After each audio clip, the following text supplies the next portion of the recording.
Chris, we've had a strong start to the campaign. How much of pre-season do you think led to this good start?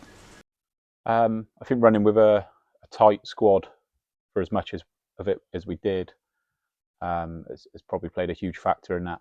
You know, we're not bloated. We're 16, 17 tops at the minute. So we're probably still, if anything, a little bit light. So the lads have spent a lot of time together, a lot of minutes together, quick. Which, as much as it was ball ache getting it all up and running and putting it together, it's probably helped us in the short term, and played a decent part in the start to the season.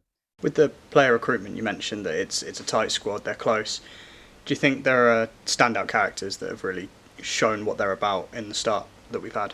Yeah, I think it's a completely different group to last year. Last year's group was very experienced. We had some characters in there for sure.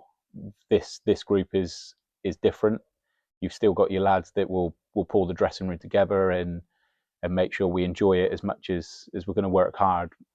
One of the big things we've spoke about over the summer is making sure we enjoy football. It's a hobby. It's a bit of a luxury to play at a level that a lot of others don't. So yeah, we've got some good characters in there in the changing room. So they're making sure that we're ticking along nicely. They support the lads when they're not doing their bits, and yeah, hopefully it'll continue that way. So talk us through the start of the season. We began away at Tor Point, a 1-1 draw. Were there many lessons that we took from that have then led to the good results we've had since then? Yeah, listen, first 20 minutes at Tor Point, we struggled. We didn't get to grips with the intensity of the new league. We've tried to get it across to the lads that no matter what level you're playing at, once you bounce up one, it does change. So we almost got caught out, but credit to the lads, they dug in.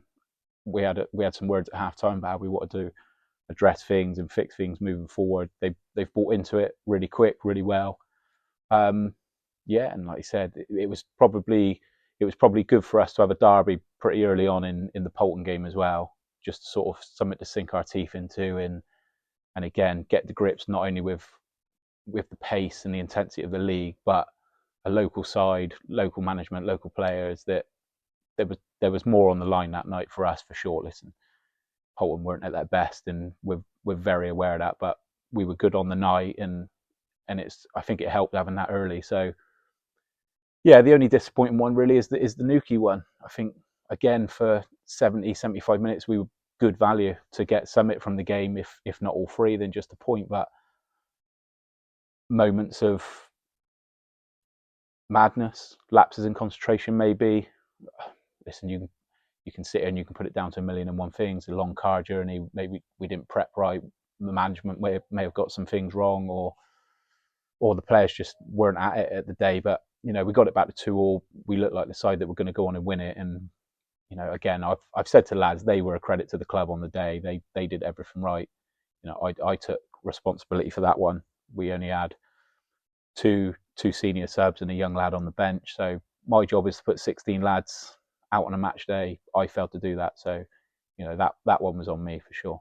Have you felt a strong sort of response from the fans this season so far in terms of post game? Yeah, I've said since we took the job originally and then took it on myself, this club's different. It's very unique. It's a selling point when you're speaking to players, and the social media is great, but the fans after games are unlike no others we've seen so far. So they'll stand and they'll clap you off, and the lads get involved with it massively. And then off the pitch, I'm very involved with the fans. I speak to quite a few by text regularly, and in the club they now make it known that they're a lot happier with how the club's being run, not just on the pitch. Listen, we'll do what we're doing.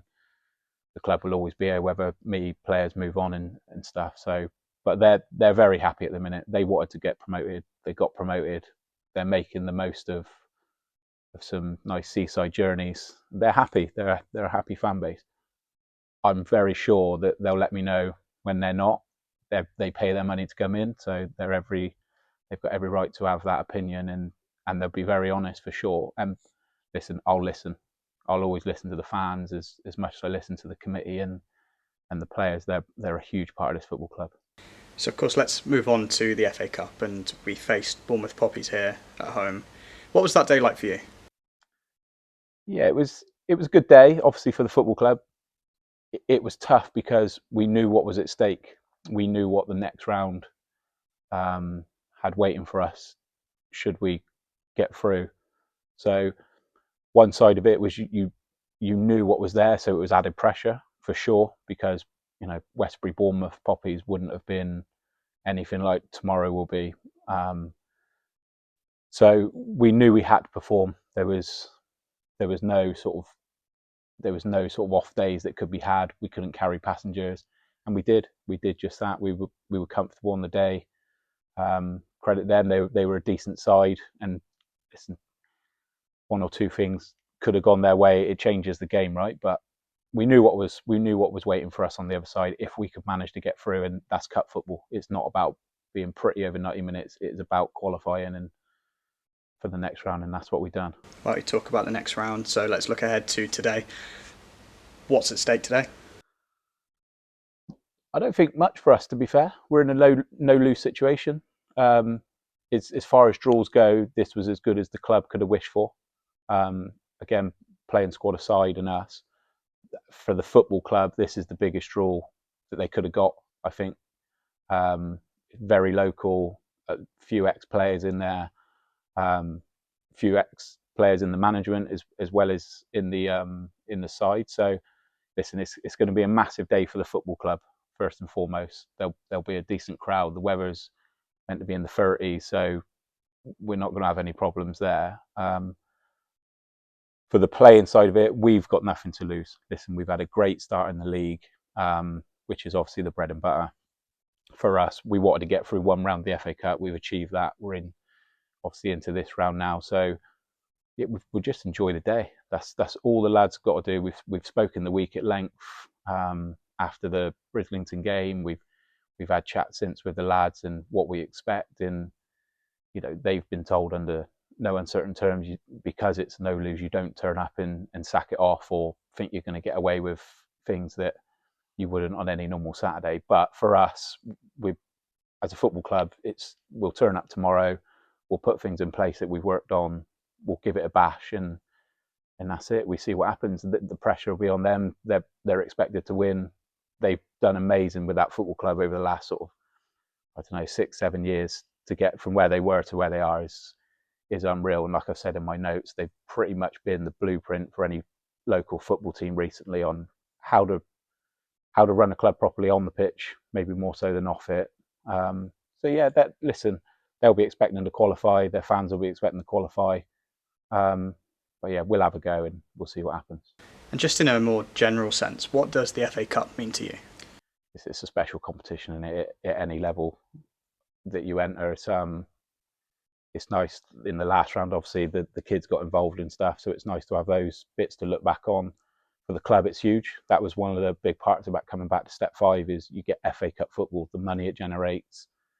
Like I said, this will be our second home tie, so regardless what happens tomorrow, that little bit that we would have made from it will help with obviously the extra travelling costs of playing in the Western Prem. So, but for me personally, it's a great competition. You get to say you've been involved in it at some point this season when the finals being played at Wembley, right? But so it's dreams that are made for fans at the very top of football, and it can happen here. These rounds, these early rounds, you scrape through 2 or 3. You don't know who's waiting for you and what that means for the players, the clubs. So, but it is just another game of football. In the grand scheme of things, we've got, I don't know, 34, 35 more games of league football that we need to concentrate on after this one. But it'll be a special day for the players, clubs, and we'll enjoy it. And then what will be will be. Do you have a message for the fans today? Enjoy it. Enjoy the weather. Behave. That's probably a big one. There's going to be a big crowd.